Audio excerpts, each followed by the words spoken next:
परमसुखदं केवलं ज्ञानमूर्तिं द्वन्द्वातीतं गगनसदृशं तत्त्वमस्यादिलक्ष्यम् एकं नित्यं विमलमचलं सर्वधी साक्षिभूतं भावातीतं त्रिगुणरहितं सद्गुरुं तं नमामि। ॐ पार्थाय प्रतिबोधितां भगवता नारायणेन स्वयं व्यासेन प्रथितां पुराणमुनिना मध्ये महाभारतम् अद्वैतामृतवर्षिणीं भगवतीम् अष्टादशाध्यायिनीम् अम्ब त्वामनुसन्दधामि भगवद्गीते भवद्वेषिणीम् यं ब्रह्मा वरुणेन्द्ररुद्रमरुतः स्तुवन्ति दिव्यैस्तवैः वेदैः साङ्गपदक्रमोपनिषदे गायन्ति यं सामगाः ध्यानावस्थिततद्गतेन मनसा पश्यन्ति यं योगिनः यस्यान्तं न विदुःसुरासुरगणा देवाय तस्मै नमः। यस्यान्तं न विदुःसुरासुरगणा देवाय तस्मै नमः।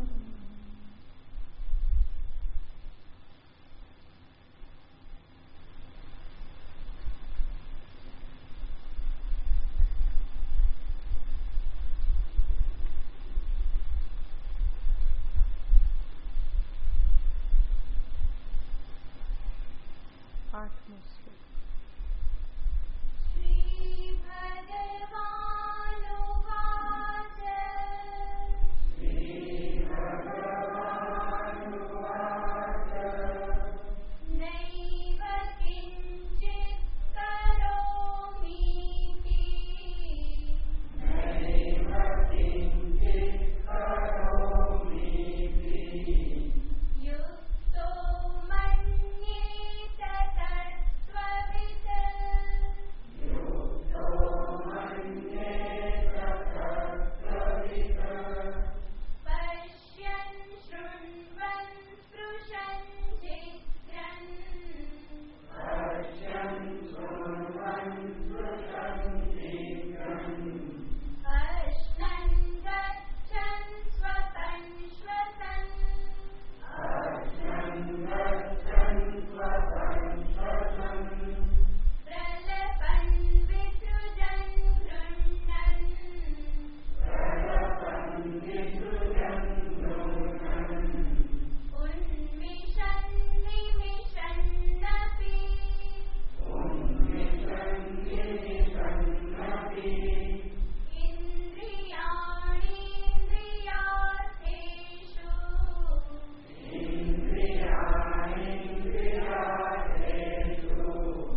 ભગવાન શ્રી કૃષ્ણચંદ્ર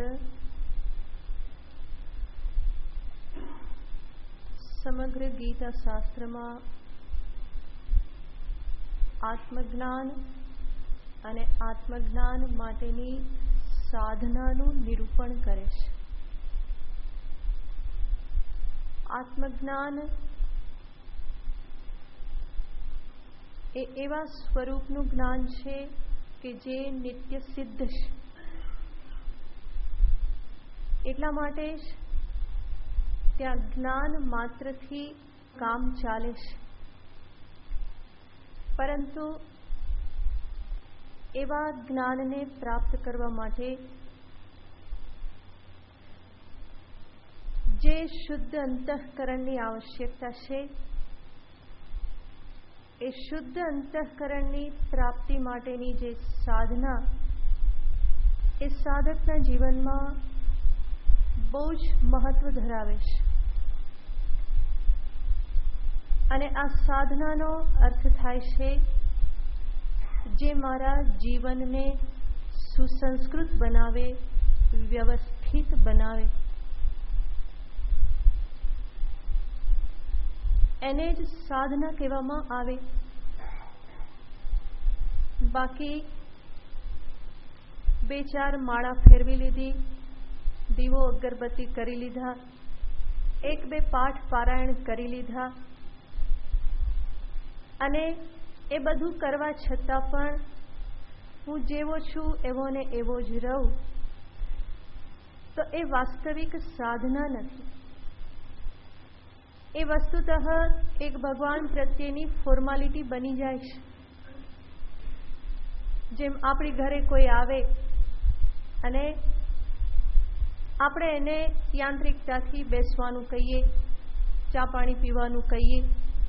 કેમ? કારણ કે વિવેક તો કરવો જોઈએ, આવ્યા છે તો કંઈક પૂછવું જોઈએ. તો આવો, બેસો, કેમ છો? આ બધું આપણા જીવનમાં એક યંત્રવત વણાઈ ગયેલું હોય છે. એવી જ રીતે ભગવાનની સાથેનો કેટલોક વ્યવહાર જે છે એ પણ યંત્રવત વણાઈ ગયેલો હોય છે. સવારે ઉઠ્યા, નાઈ ધોઈ ભગવાનને દીવો કરી લીધો. જેમ ગરબા કોઈને ચા બનાવીને આપી દેવાનું એક કામ છે, એવી રીતે ભગવાનની પાસે દીવો પ્રગટાવી દેવો એ પણ શું છે? એક કામ બની જાય છે. જરૂર એ પણ કાર્ય છે, સારું કાર્ય છે, એની ના નથી. પરંતુ જ્યારે આપણે પોતે આપણી જાતને સાધક કેવડાવતા હોઈએ ત્યારે આ બધી ક્રિયાઓ, આ બધા કર્મો એ મારા માટે સાધના બની રહેવા જોઈએ. અને સાધના બની રહેવા જોઈએ એનો અર્થ છે એ બધું કરવાથી મારા જીવનમાં એક પ્રકારની સુસંસ્કારિતા, સુવ્યવસ્થિતતા, સુસંગઠિતતા મારા વ્યક્તિત્વમાં પ્રાપ્ત થાય. એના અર્થે એ બધું કરવામાં આવે છે.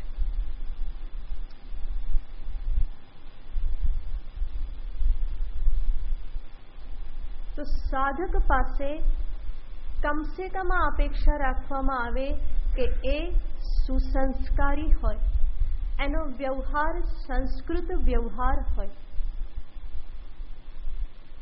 અને સુસંસ્કારી હોવું કે સંસ્કૃત વ્યવહાર કરવો એનો અર્થ છે એક માનવને શોભે, જે વ્યવહાર કરવાથી મારી માનવતા દીપી ઉઠે, જે વ્યવહાર કરવાથી મારામાં દેવત્વનું પ્રગટીકરણ થાય, જે વ્યવહાર કરવાથી બીજી વ્યક્તિને એનું દર્શન એના અંતરમાં ટાઢક પ્રદાન કરે.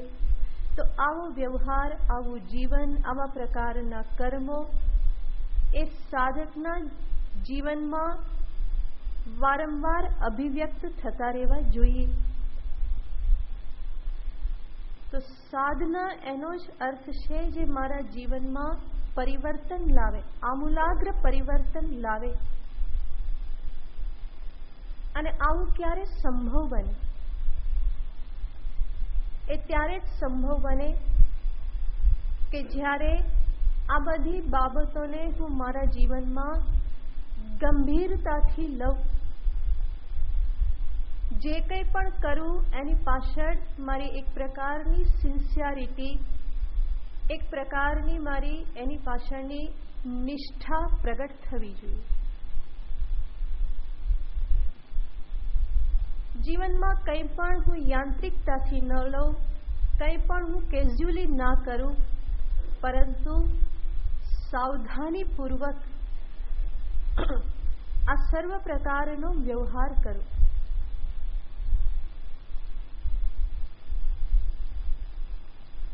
એટલા માટે કહેવામાં આવે છે કે સાધનાનો અર્થ છે જેમાં કંઈક ત્યાગ કરવાનો હોય છે, જેમાં કંઈક ગ્રહણ કરવાનું હોય છે. ત્યાગ અને ગ્રહણ આ બંને સાધનાના પાસા છે.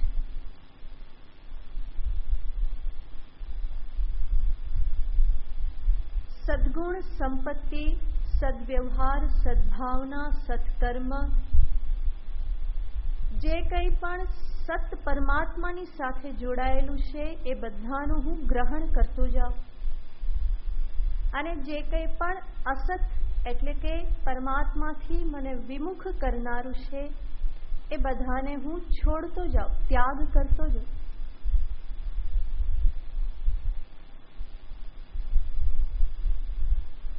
અને આ પ્રક્રિયા મારા જીવનમાં સતત ચાલુ રહે, જેના પરિણામે જીવનમાં પરિવર્તન આવતું જાય.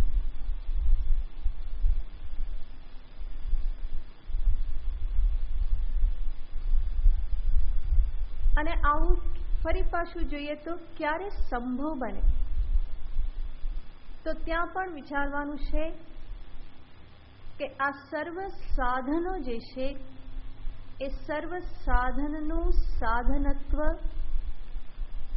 એના સ્વીકાર પાછળ રહેલી સમજદારીમાં છે. જે પણ હું સાધન સ્વીકારું, જે પણ હું કર્મ કરું, એની પાછળ મારી એક ચોક્કસ સમજદારી રહેલી હોય. મને ખબર હોય કે આ હું શા માટે કરું છું, મારા જીવન સાથે, મારા જીવનના લક્ષ્ય સાથે આનો શું સંબંધ છે. આ સંદર્ભની સતત સાવધાની, જાગૃતિ હોય.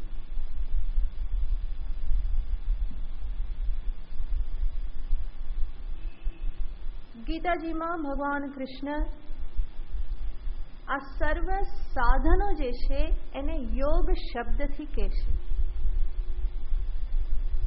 યોગનો અર્થ છે જોડાણ, જે મને પરમાત્મા સાથે જોડે.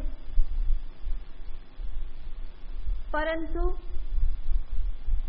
માત્ર યોગ શબ્દ નથી વાપરતા, એની આગળ એ બીજો એક શબ્દ જોડી દેશે, બુદ્ધિ. તો એ સાધનાને કહેશે બુદ્ધિ યોગ.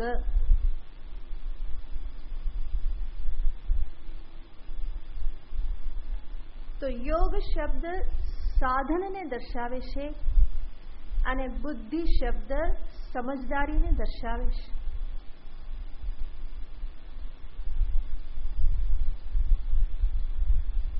કૃષ્ણનું પણ કહેવાનું તાત્પર્ય એ જ છે, જે કંઈ પણ કરો એ સમજી વિચારીને કરો. સમજી વિચારીને કરશો તો જે કરશો એ બધું મુક્તિ માટેનું સાધન, સહકારી સાધન બની રહેશે. અને વિચાર્યા વગર કરતા રહેશો તો એ બંધન માટેનું સાધન બનશે.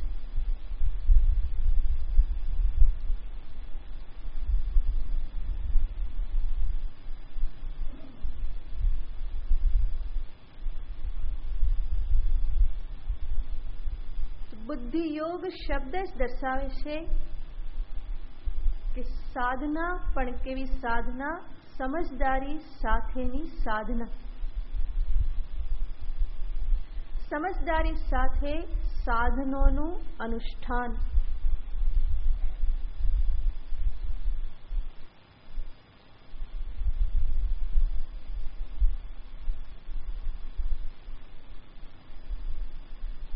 અને ભગવાન કૃષ્ણ કર્મરૂપી સાધન, ભક્તિરૂપી સાધન આ બંનેને કર્મયોગમાં સમાવિષ્ટ કરી દેશે.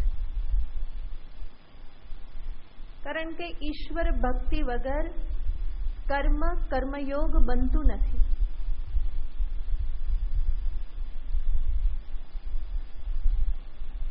તો એવા કર્મયોગનું જ નિરૂપણ કૃષ્ણએ કર્યું. બ્રહ્મણ્યાધાય કર્માણી સંગમ ત્યક્ત્વા કરોતિ યહ લિપ્યતે ન સ પાપેન પદ્મપત્રમિવાંબસા. તો આ કર્મયોગનું જ નિરૂપણ છે. સંગમ ત્યક્ત્વા, આસક્તિનો ત્યાગ કરીને.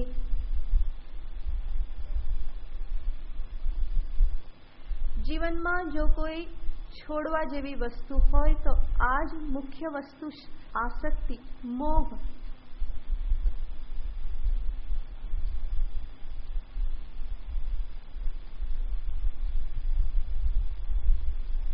ત્યાજ્ય વસ્તુ આસક્તિ છે. ઘણી વખત મનુષ્ય બાહ્ય પદાર્થનો ત્યાગ કરી દે, પરંતુ મનમાં એના માટેની લાલસા, ઈચ્છા, આસક્તિ ભરેલી હોય તો એ સાચો ત્યાગ થતો નથી. તો આસક્તિનો ત્યાગ એ જ મુખ્ય ત્યાગ છે. અને ભગવાન અહીંયા એ જ કહેશે કે સંગમ ત્યક્ત્વા. સંગ એટલે આસક્તિ, કર્મફળ પ્રત્યેની આસક્તિ.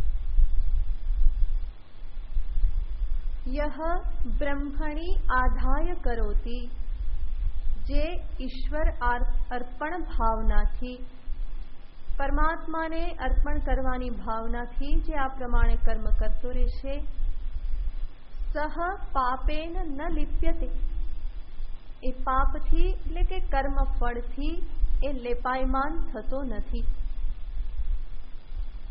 તો ગયા વખતે આપણે જોયેલું હતું કે આવો કર્મયોગી જે છે એ કર્મના સંદર્ભમાં, કર્મના સમયે કે કર્મફળના સમયે નિત્ય નિરંતર પોતાના પ્રભુનું ચિંતન કરતો રહેશે. કર્મ કરતી વખતે એ સતત જોઈ શકે છે કે આ બધું મારા પ્રભુની કૃપાથી જ થઈ રહેલું છે. આમાં હું કંઈ કરતો નથી, એ જ કરે છે, કરાવે છે. સર્વ કંઈ એની જ કૃપાનું પરિણામ છે. સકલ સૃષ્ટિ તારી કૃપાની છે વૃષ્ટિ. આ આખી સૃષ્ટિ જે છે એ શું છે? ભગવત કૃપાની જ વૃષ્ટિ છે. તો સૃષ્ટિનો કણે કણ જે છે એ ભગવાનની કૃપાનું જ પરિણામ છે. ભક્ત દ્રષ્ટિથી જોઈએ તો પ્રભુની કૃપા જ આ સૃષ્ટિ રૂપે અભિવ્યક્ત થયેલી છે. અને આ દ્રષ્ટિ જેને પ્રાપ્ત કરી લીધી એના માટે કણે કણમાં ઈશ્વર દર્શન છે.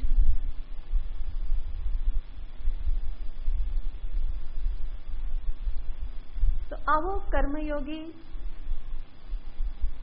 પોતાના જીવનમાં એવો સજાગ છે કે ક્યારેય પણ કર્મ કરતી વખતે કે કર્મફળનો સ્વીકાર કરતી વખતે પોતાના અહમને, અભિમાનને માથું ઉચકવા દેતો નથી. હું કરું એ સ્થાન જ ત્યાં નથી, બલકે હુંની જગ્યાએ એણે શું મૂકી દીધેલું છે? તું કરે, તારી કૃપા, તું જ કરાવનાર. તો હુંની જગ્યાએ તુંને મૂકી દીધેલ છે, જેના પરિણામે જે કંઈ પણ કર્મ થાય, કર્મનું ફળ પ્રાપ્ત થાય, એ બધું ક્યાં પહોંચે છે? કે ઈશ્વરને જ ફરી પાછું પહોંચે છે. નસ પાપેન લિપ્યતે, એ પાપથી લેપાયમાન થતો નથી. દ્રષ્ટાંત આપે છે પદ્મપત્ર મિવાંબસા, જેવી રીતે કમલપત્ર. તો કમલપત્ર જલથી લેપાયમાન થતું નથી, પણ આપણે અહીંયા જોઈએ તો કમલપત્ર ઉપર જળનું બિંદુ હોય તો એ જલબિંદુની પણ અનેરી શોભા છે. કમલપત્ર પર રહેલું જલબિંદુ અનેરી શોભા ધારણ કરે છે. એવી જ રીતે આ કર્મયોગીના જીવનમાં થતા કર્મ પણ એ જલબિંદુની જેમ જ દીપી ઉઠે છે. કારણ કે એ કર્મના અભિમાનથી યુક્ત નથી, કર્મફળની આસક્તિથી યુક્ત નથી, બલ્કિ એનું કર્મ અને કર્મફળ એ ઈશ્વરથી જ પરિપૂર્ણ છે. તો એવો કર્મયોગી જે પણ કર્મ કરે એ દીપી ઉઠે છે. એ જ કર્મ કોઈ કામી પુરુષ કરે અને સમાન કર્મ કોઈ નિષ્કામી કર્મયોગી કરે, કર્મ સમાન હોવા છતાં પણ કર્મયોગીને આશ્રિત થયેલું એ કર્મ અનેરી શોભા પામે છે. જેમ કમલપત્રને આશ્રિત જલબિંદુ નલિની દલગત જલમ એ અનેરી શોભા પ્રાપ્ત કરે છે, એવી જ રીતે આ કર્મયોગીના જીવનમાં થતું કર્મ પણ દીપી ઉઠે છે. બલ્કિ એને કર્મ કરતો જોઈ અને બીજી વ્યક્તિના અંતરમાં શાંતિ પ્રાપ્ત થાય છે. એ એટલી નિષ્ઠાથી, એટલા સમાહિત મનથી, એટલા પ્રભુ પ્રત્યેના પ્રેમ સહિત કર્મ કરતો હોય કે જેને જોવામાં પણ આપણને આનંદ આવે, જે કોઈ પણ પ્રકારની ચિંતા ઉદ્વેગથી યુક્ત નથી, સહજ રીતે પોતાને પ્રાપ્ત એવા કર્તવ્ય કર્મોને જે કરતો જાય છે, જેના પ્રત્યે એને કોઈ ફરિયાદ નથી. કારણ કે વસ્તુતઃ એ કોઈ એના ઉપર થોપી મારેલું કર્મ કરતો નથી, પરંતુ એ શું કરી રહેલો છે? આ કર્મ દ્વારા એ પોતાના પ્રભુની જ સેવા કરી રહેલો છે અને એની પૂર્ણતા એમાં જ માને છે કે એનાથી મારો પ્રભુ પ્રસન્ન થાય. ઈશ્વર પ્રીત્યર્થે જ કર્મ કરી રહેલો છે, માટે જ એને આગળ પાછળની કોઈ ચિંતા નથી. માત્ર એક જ સ્મરણ છે કે મારા પ્રભુ પ્રસન્ન થાય. એને સોંપેલું કર્મ છે, આ એની આજ્ઞા કે આદેશ છે, અથવા તો એણે જે મને આપેલું છે એના અહોભાવ રૂપે હું આ કર્મ એને અર્પણ કરી રહેલો છું.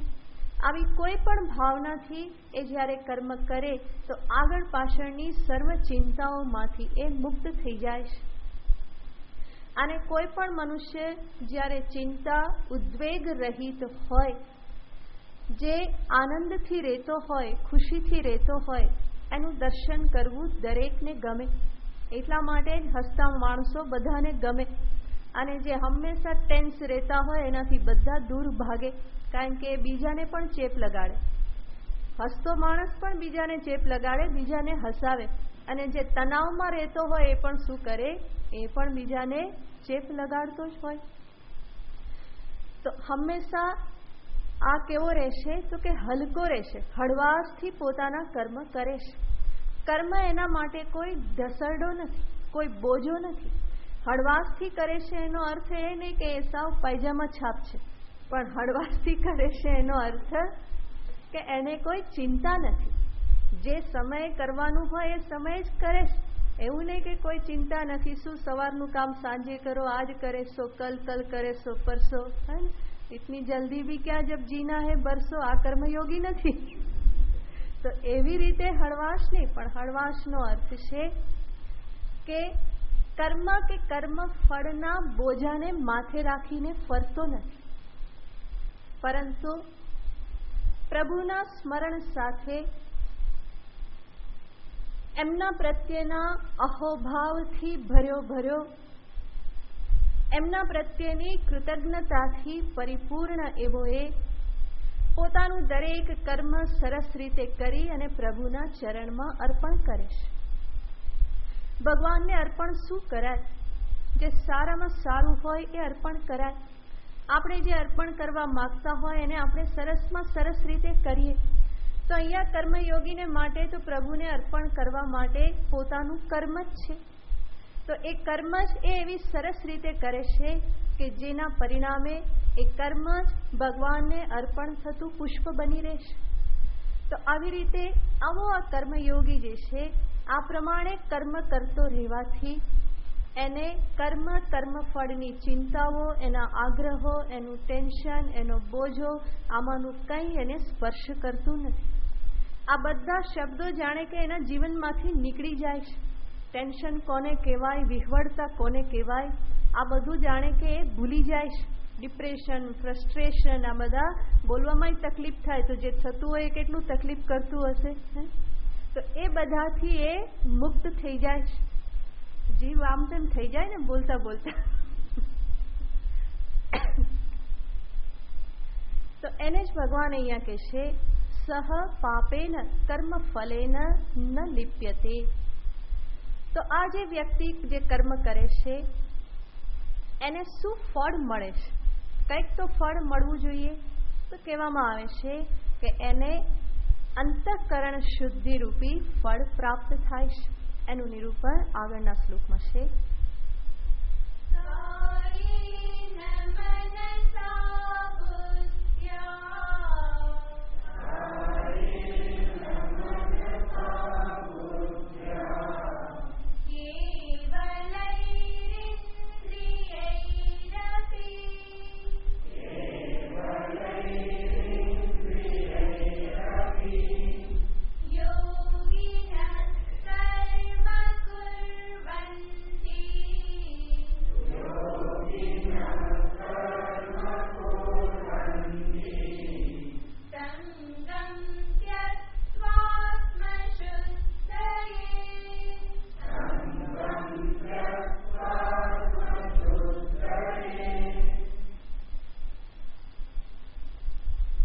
યોગિનઃ કર્મ કુર્વન્તિ. યોગિનઃ કર્મયોગિનઃ. જે કર્મયોગીઓ છે એ કર્મ કરે છે. શેના માટે? આત્મશુદ્ધયે. આત્મશુદ્ધિને અર્થે. ત્યાં આત્મ શબ્દનો અર્થ થાય છે અંતઃકરણ, મન.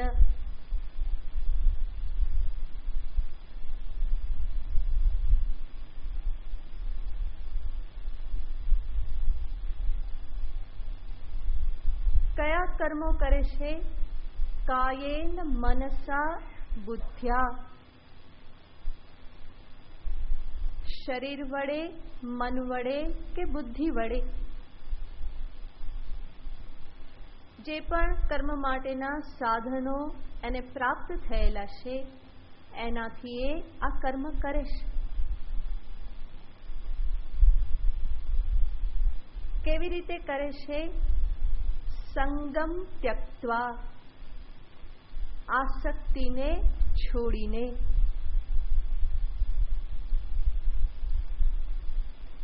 એ જ શબ્દને સ્પષ્ટ કરવા માટે ભગવાને શબ્દ વાપર્યો છે કેવલૈહિ ઇન્દ્રિયૈહિ.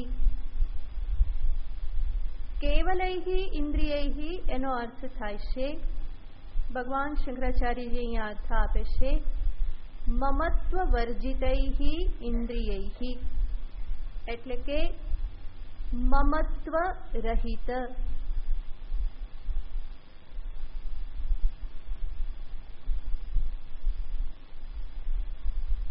તો યોગિનઃ ભગવાને અહીંયા શબ્દ વાપર્યો છે યોગી, કર્મયોગી. આ યોગી શબ્દ કે કર્મયોગી શબ્દ જ દર્શાવે છે કે એક સંનિષ્ઠ સાધક છે, જેણે પોતાના જીવનના લક્ષ્યનો નિશ્ચય કરી દીધેલો છે અને હવે એ લક્ષ્ય સિદ્ધિને અર્થે જે નિષ્ઠાપૂર્વક એ માર્ગ પર ચાલી રહેલો છે. શાસ્ત્ર દર્શિત ભગવાન કૃષ્ણના દર્શાવેલા માર્ગ પર જે ચાલી રહેલો છે.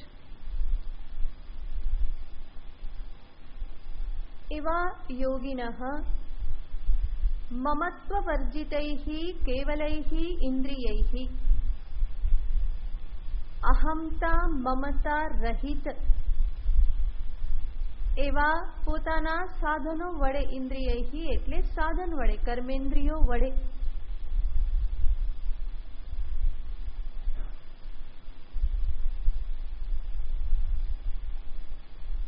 તો જે પણ કર્મ કરે છે એ કર્મમાં એ મમત્વ રાખતો નથી. મમત્વની સાથે અહમત્વને પણ લઈ લેવાનું. તો અહંતા મમતા રહિત.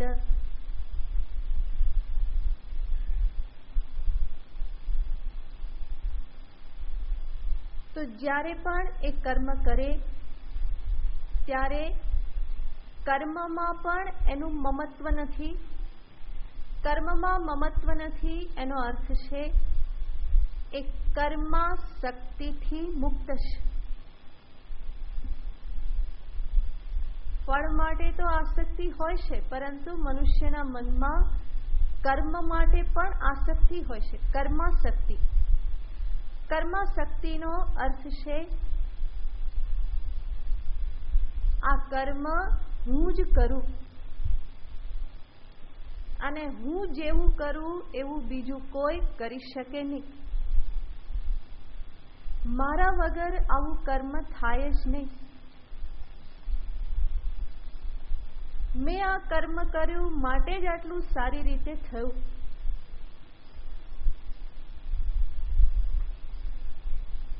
માટે જ ક્યારેક ક્યાંક વખાણ થતા હોય તો આપણે શું કહીએ? કોણે કર્યું છે?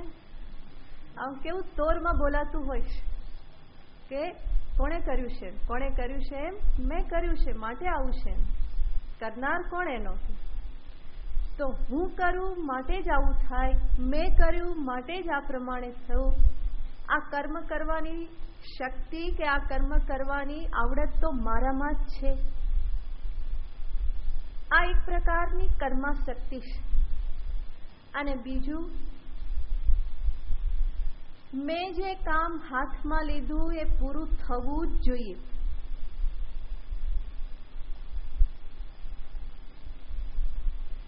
જરૂર હાથમાં લીધેલું કામ પૂરું કરવું જોઈએ, પરંતુ દરેક કામ પૂરા નથી પણ થતા. ક્યારેક મારું અધૂરું છોડેલું બીજો પણ પૂરું કરે. તો આ જે વ્યક્તિ જે છે એ નથી એવું અભિમાન કરતો કે હું કરું છું માટે જ સારું થાય, અને સાથે સાથે એવો દુરાગ્રહ પણ રાખતો નથી કે આ પૂરું થવું જ જોઈએ. બલ્કિ એના મનમાં સમજદારી છે, ઈશ્વર કરાવે છે અને જ્યાં સુધી કરાવવાનું હશે એ કરાવશે. આ કામ પૂરું થશે તો કોણ પૂરું કરાવશે? ઈશ્વર જ પૂરું કરાવશે.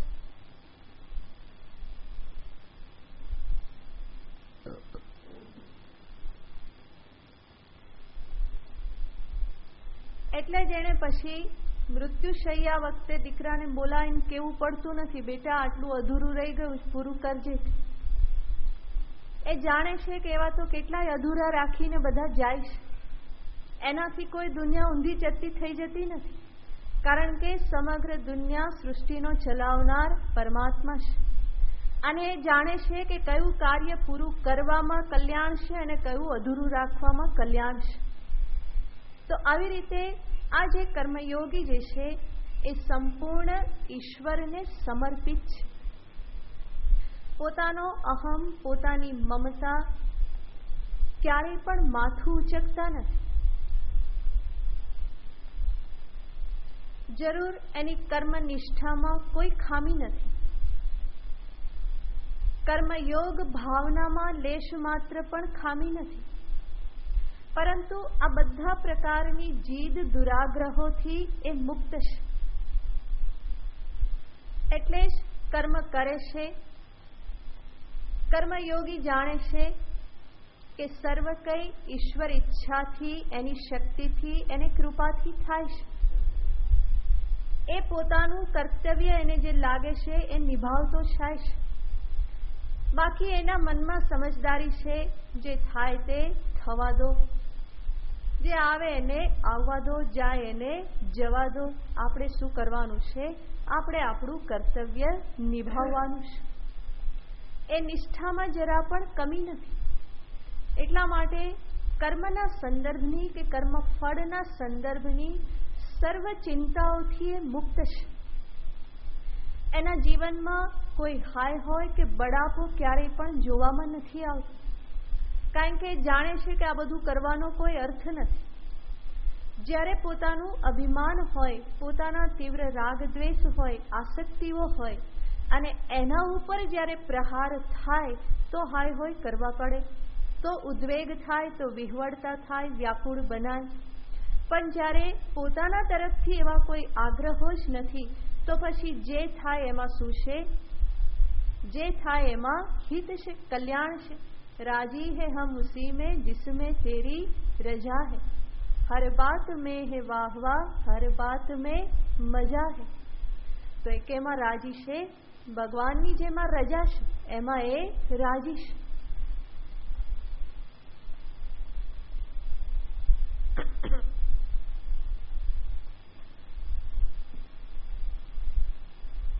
તો જે કંઈ પણ એના જીવનમાં ઘટિત થાય છે એની સામે કોઈ બળાપો કાઢતો નથી, કોઈ રોકકડ કરતો નથી, પરંતુ જે પણ ઘટિત થાય ત્યારે એ કોનું સ્મરણ કરે છે?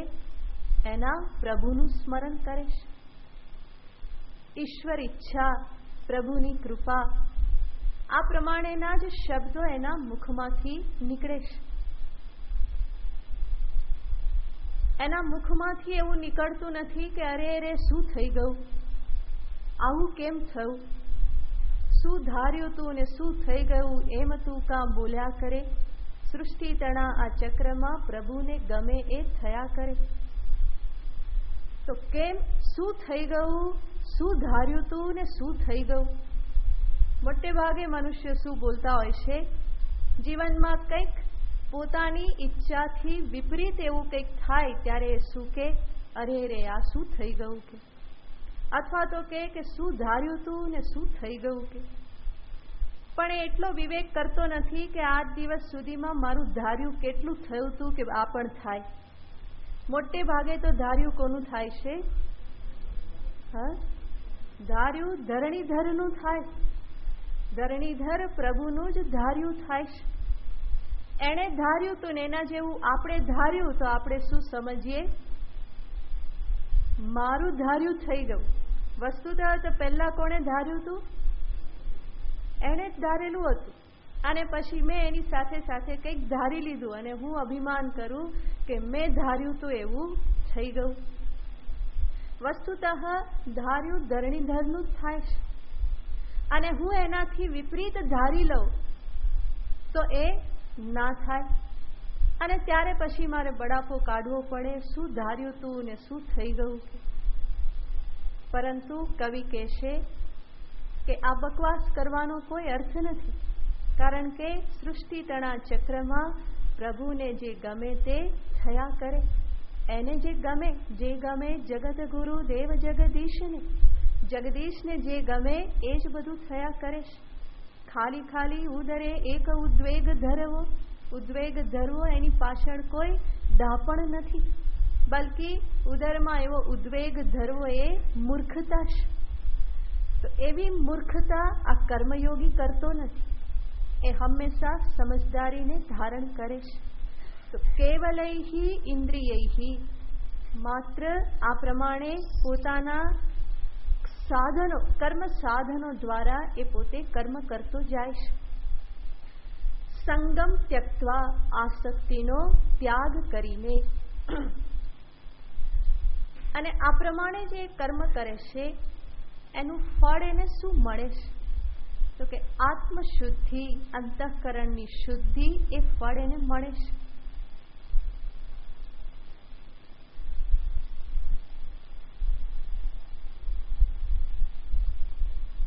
અહીંયા કોઈ વ્યાખ્યાકાર બહુ સરસ કહે છે કે આ અંતઃકરણ શુદ્ધિ એ શું છે? એના માટે સરસ શબ્દ વાપરે છે, કે છે વિજ્ઞાન જનયિત્રી. અંતઃકરણ શુદ્ધિ કોણ છે? તો કે આત્મજ્ઞાનની જનની, એને જન્મ આપનાર છે.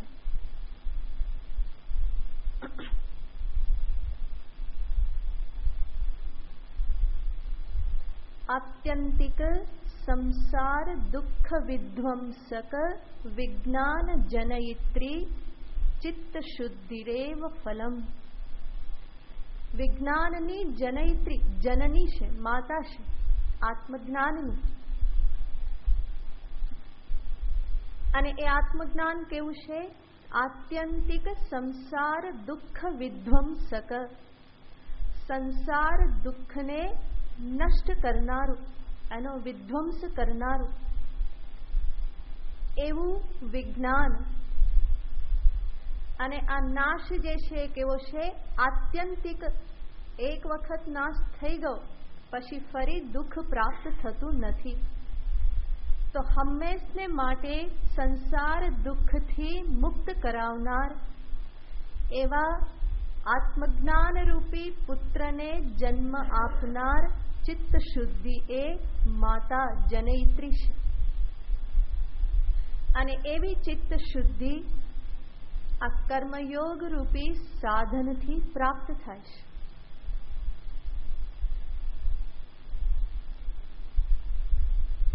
આ ચિત્ત શુદ્ધિ એટલે ફરી કોઈ કલ્પનાનો વિષય નથી. પહેલા પણ આપણે જોયેલું હતું કે ચિત્ત શુદ્ધ થવું એનો અર્થ છે મારા રાગ દ્વેષ અભિમાન ક્ષીણ થવા. તો આ પ્રકારની ઈશ્વર દ્રષ્ટિથી અંતરના આ રાગ દ્વેષ ક્ષીણ થતા જાય છે અને નવા ઉત્પન્ન થતા નથી.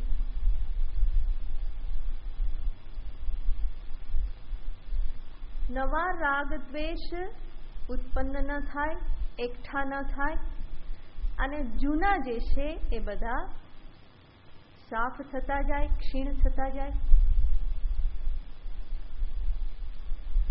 તો બંને કાર્ય થવા જોઈએ. બાકી તો એક બાજુથી સફાઈ થાય ને બીજી બાજુથી આવતું જાય તો એનો કોઈ અંત નથી.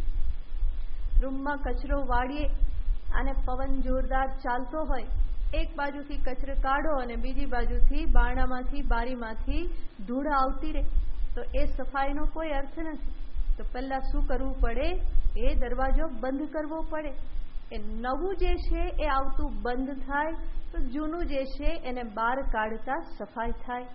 એવી રીતે આ નવા રાગ દ્વેષ ઉત્પન્ન થવા માટેની સંભાવનાઓને બંધ કરવી પડે. અને એ કઈ રીતે બંધ થાય? આ ઈશ્વર દ્રષ્ટિથી. અને જૂના જે બધા ભરાયેલા છે એ બધા પણ ક્ષીણ થાય, સાફ થતા જાય, એ પણ આ ઈશ્વર દ્રષ્ટિથી.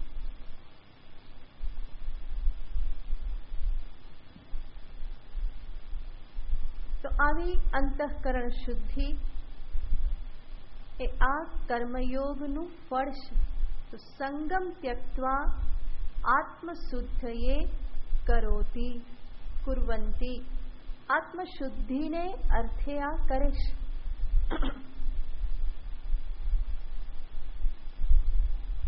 તો કર્મયોગ જે છે એ કર્મયોગમાં કર્મ કરતા પણ વધારે મહત્વનું પાસું છે કર્મ પ્રત્યેની સમજદારી. કર્મ તો એક સ્થૂલ વસ્તુ છે અને એ સ્થૂલ વસ્તુને હું ત્યારે જ દીપાવી શકું જ્યારે એની પાછળ સમજદારી રહેલી હોય.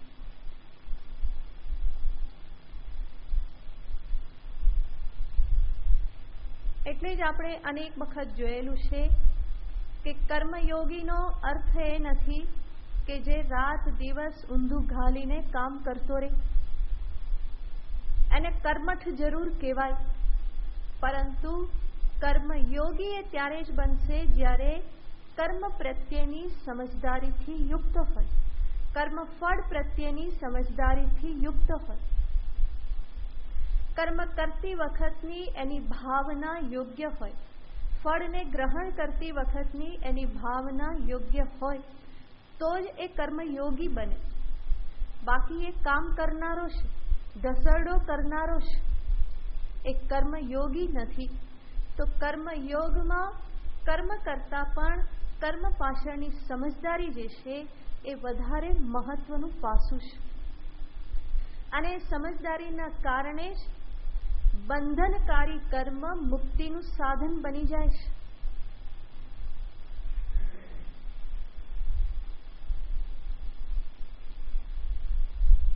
અને સમજદારી છે ઈશ્વર પ્રત્યેની શરણાગતિ, સતત એનું સ્મરણ, સતત એને સમર્પણ, પોતાના અહમની સતત બાદબાકી કરતા રહેવું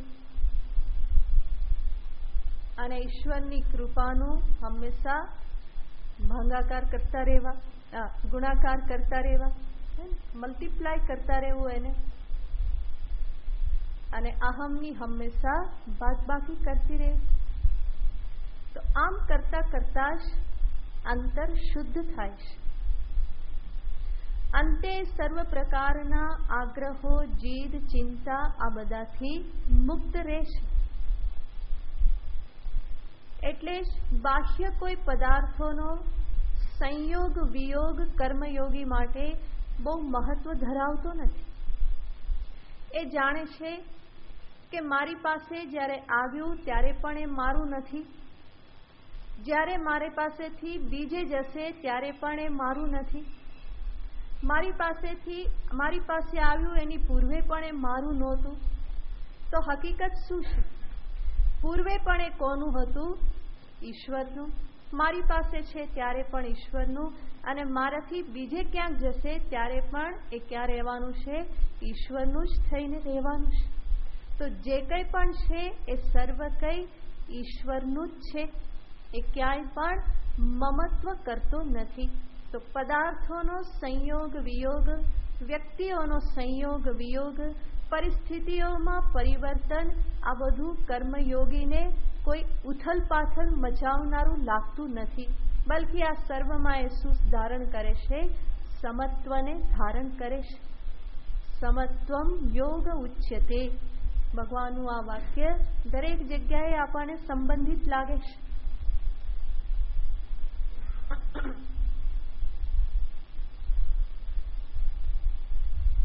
તો અંતરની શુદ્ધિને અર્થે આ પ્રમાણે ઈશ્વર પ્રત્યેનું સમર્પણ, એનું વારંવાર સ્મરણ એક સૌથી મહાન આલંબન છે. માનવના મનને હંમેશા કોઈને કોઈ આલંબનની તો જરૂર પડતી જ હોય છે. અને આલંબન જો સ્વીકારવાનું જ હોય તો સર્વથી શ્રેષ્ઠ આલંબન શા માટે ના સ્વીકારવું? જગન્નાથને જ મારો નાથ શા માટે ના બનાવું? બીજા બધાને શું કરવા મારે બનાવવા? તો એવા પરમાત્માનું જ હું શરણ લઉં, એનું જ સ્મરણ કરું, એના જ દર્શન કરું, એની જ કૃપાનો અનુભવ કરું, એના પ્રત્યે જ કૃતજ્ઞતા વ્યક્ત કરું. તો એનું આલંબન આ પ્રમાણે હું જેટલું વધારે મારા જીવનમાં ગ્રહણ કરું એટલે જ અંશે જીવનમાં અંતરમાં શુદ્ધિ પ્રાપ્ત થતી જાય. તો યોગિનઃ કર્મ કુર્વન્તિ સંગમ ત્યક્ત્વા આત્મશુદ્ધયે.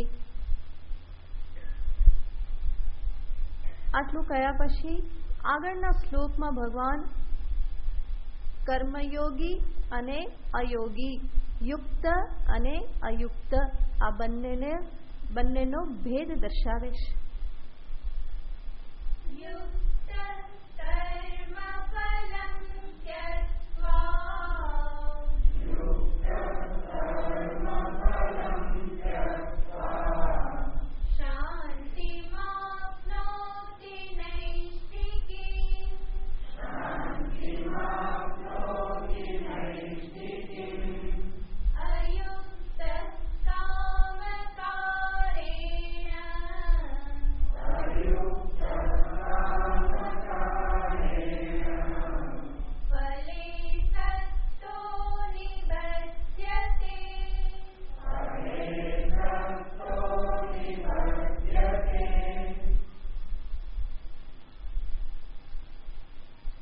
કર્મયોગી માટે ભગવાન શબ્દ વાપરે છે યુક્ત,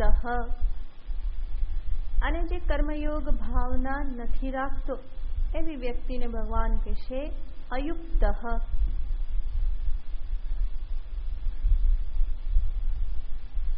પહેલા પણ આપણે જોયેલું છે કે આ યુક્ત શબ્દ પણ ભગવાન કૃષ્ણને બહુ પ્રિય છે. જેમ સમ કે સમત્વ શબ્દ, એવી રીતે યુક્ત શબ્દ એણે ગીતામાં અનેક વખત વાપરેલો છે. અને આ એક જ શબ્દથી એ અધિકારીનું સૂચન કરે છે કે જ્ઞાનનો અધિકારી કોણ છે? યુક્ત.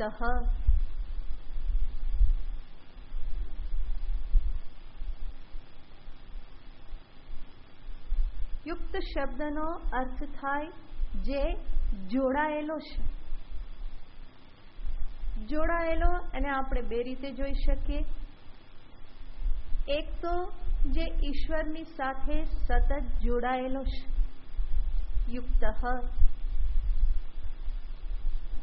ક્ષણ ક્ષણ પળ પળ જે પ્રભુની સાથે જોડાયેલો છે,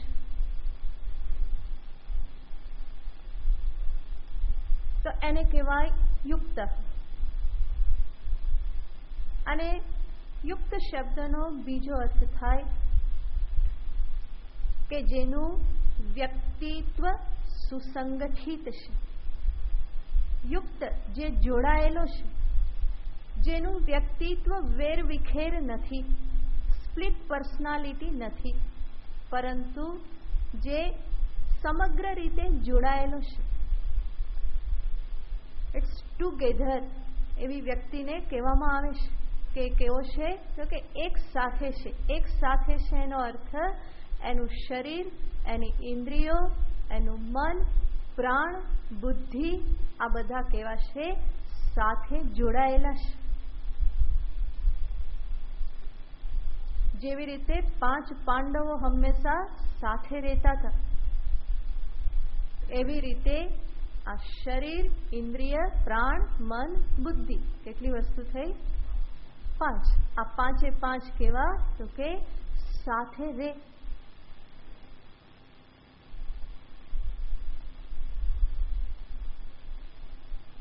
તો એના આ જીવન રથના ઘોડાઓ બધા કેવા છે? એક દિશામાં સાથે જાય છે, જુદી જુદી દિશામાં ભાગતા નથી. જે પણ એને કર્મ કરવાનું છે એ કરવા માટે એનું શરીર તૈયાર છે, એની ઇન્દ્રિયો પણ એના માટે સજ્જ છે, પ્રાણ પણ એના માટે તૈયાર છે, મનમાં એના માટેનો ઉત્સાહ છે, બુદ્ધિમાં એના માટેની નિષ્ઠા છે, સમજદારી છે. તો એવું નથી કે કર્તવ્ય દેખાય છે પણ શરીર ખાટલામાંથી ઊભું થતું નથી.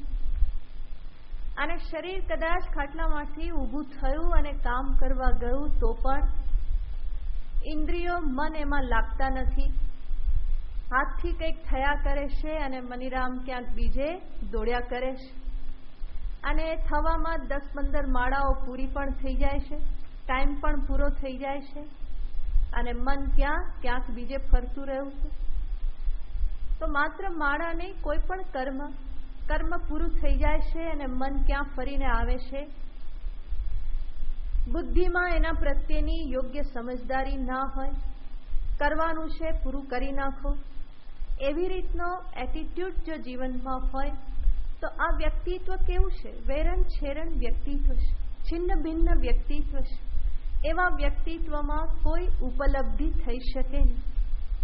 કોઈ વ્યક્તિએ વ્યાવહારિક ભૌતિક સિદ્ધિ પ્રાપ્ત કરવી હોય તો પણ એણે સમાહિત થઈને બેસવું પડે છે. એમાં એણે એક પ્રકારની નિષ્ઠા એણે ત્યાં પણ રાખવી પડે છે. તો આ તો આધ્યાત્મિક જીવન છે, આધ્યાત્મિક ઉન્નતિનો આ પથ છે. તો ત્યાં તો આ બધું સમાહિત કરીને બેસવું જ પડે. અને એવી વ્યક્તિને જ ભગવાન અહીંયા યુક્ત શબ્દથી કહે છે. કર્મયોગી જે છે એનું સમગ્ર વ્યક્તિત્વ પોતાના ઈશ્વરની પૂજામાં લાગેલું છે. ઈશ્વરની પૂજાને અર્થે જ એ પોતાના કર્મરૂપી પુષ્પને ખીલવે છે જતનથી, અને ખીલેલા પુષ્પને અત્યંત ભક્તિથી પ્રેમપૂર્વક પ્રભુના ચરણમાં અર્પણ કરે છે. અને અર્પણ કર્યા પછી ત્યાંથી ફરી પાછું કંઈ આવ્યું તો એને પણ અહોભાવ સાથે એ માથે ચડાવે છે. તો એનું પ્રત્યેક કર્મ, સમગ્ર જીવન જે છે એ ઈશ્વરમાં જ સમર્પિત છે. બલકી એનો પ્રત્યેક ધબકાર, પ્રત્યેક શ્વાસ એ પોતે શેમાં શ્વાસ લઈ રહેલો છે? પ્રભુમાં જ શ્વાસ લઈ રહેલો છે. તો આવી રીતનો જે કર્મયોગી કે જે પોતાના સમગ્ર વ્યક્તિત્વથી જે ઈશ્વરની સાથે જોડાયેલો છે, જેનું વ્યક્તિત્વ સુસંગઠિત છે, ક્યાંય પણ ખેંચતાણ નથી, જીવનમાં ખેંચતાણ નથી, જે કરવાનું હોય એ કરવા માટે સમગ્ર રીતે તૈયાર છે. જે ન કરવાનું હોય તો ત્યાંથી પોતાને અટકાવવા માટે જે સમર્થ છે, સંપૂર્ણપણે અટકાવવા માટે તૈયાર છે. એવું નહીં કે શરીર અટકી ગયું અને મન તો ફરી પાછું એમાં ભાગી જ ગયું, એવું નથી. તો પ્રવૃત્ત થવા માટે પણ એ સજ્જ છે અને નિવૃત્ત થવા માટે પણ એ હંમેશા સમર્થ હોય છે. તો પોતાની જાત પાસેથી જે કાર્ય લેવું હોય એ કાર્ય લેવા માટે જે સમર્થ છે એને ભગવાન અહીંયા યુક્ત શબ્દથી કહે છે. આવો યુક્ત કર્મફલમ ત્યક્ત્વા, કર્મફળ માટેની આસક્તિનો ત્યાગ કરીને નૈષ્ઠિકીમ શાંતિમ આપનોતિ, એ શું પ્રાપ્ત કરે છે? શાંતિને પ્રાપ્ત કરે છે.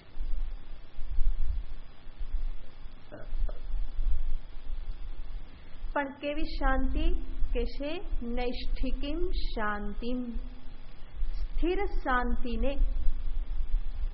નિષ્ઠ સ્થિર શાંતિને પ્રાપ્ત કરે છે.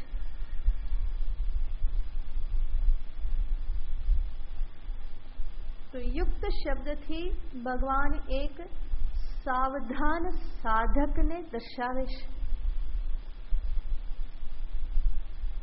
કે જે પોતાના જીવનમાં હંમેશા સાવધાન છે. શેના પ્રત્યે સાવધાન છે? કર્મ કરતી વખતે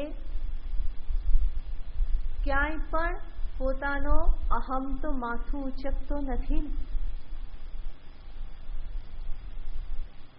ક્યાંય પણ કર્મ શક્તિ તો લાગેલી નથી.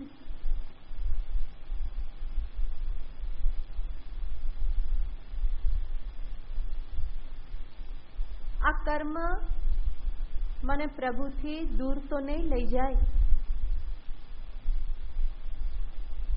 આ કર્મ મારા મનને સમાહિત તો કરશે કે વિક્ષિપ્ત કરશે.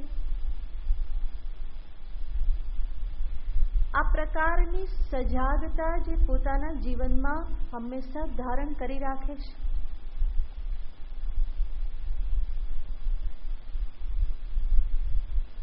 તો પદ પદ પર જે હંમેશા સતર્ક છે,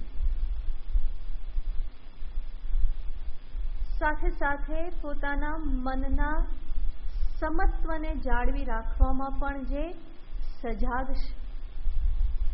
આપણને યાદ રહેવું જોઈએ કે આ સાધક માટેની વાતો છે, સિદ્ધની વાત કરવામાં આવતી નથી, જ્ઞાની પુરુષની વાત નથી, પરંતુ સાધકની વાત છે. અને સાધકે આ બધી બાબતોમાં પ્રયત્ન કરવાનો રહેશે. આ બધું એણે પ્રયત્નપૂર્વક જાળવી રાખવાનું હોય છે. જ્ઞાનીને માટે જે સહજ હોય છે એ સાધકને માટે પ્રયત્ન સાધ્ય હોય છે.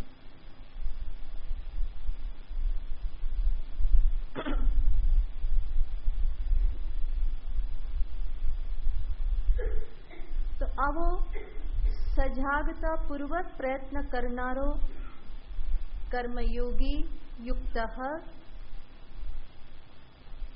પોતાની કર્મયોગ સાધનાના પરિણામે નૈષ્ઠિકીમ શાંતિમ આપનોતિ, એ સ્થિર શાંતિને પ્રાપ્ત કરે છે. અને એનાથી વિરુદ્ધ અયુક્ત કામકારેણ ફરે સક્તો નિબધ્યતે. ભગવાન કહે છે જે અયુક્ત છે, જે ફળમાં આસક્ત છે, એ નિબધ્યતે, એ બંધનમાં પડે છે. સંસાર બંધનમાં પડે છે. બંધનમાં પડવું એનો અર્થ છે દુઃખને પ્રાપ્ત કરે છે. એક શાંતિને પામે છે અને બીજો દુઃખને પામે છે. શા માટે દુઃખને પામે છે? ભગવાન અહીંયા 3 શબ્દ દર્શાવી દેશે એના દુઃખ માટે. એક તો એ અયુક્ત છે, બીજું એ કામકારી છે અને ત્રીજું ફળમાં આસક્ત છે. આ 3 કારણથી એ દુઃખને પામે છે અને આ 3 કારણોથી રહિત હોવાથી કર્મયોગી શાંતિને પામે છે. શ્લોકનો ઉત્તરાર્ધ પછી જોઈશું. ઓમ પૂર્ણમદ પૂર્ણમિદં પૂર્ણાત પૂર્ણમુદચ્યતે પૂર્ણસ્ય પૂર્ણમાદાય પૂર્ણમેવાવશિષ્યતે. ઓમ શાંતિ શાંતિ શાંતિ. હરિ ઓમ શ્રી ગુરુભ્યો નમઃ. હરિ ઓમ.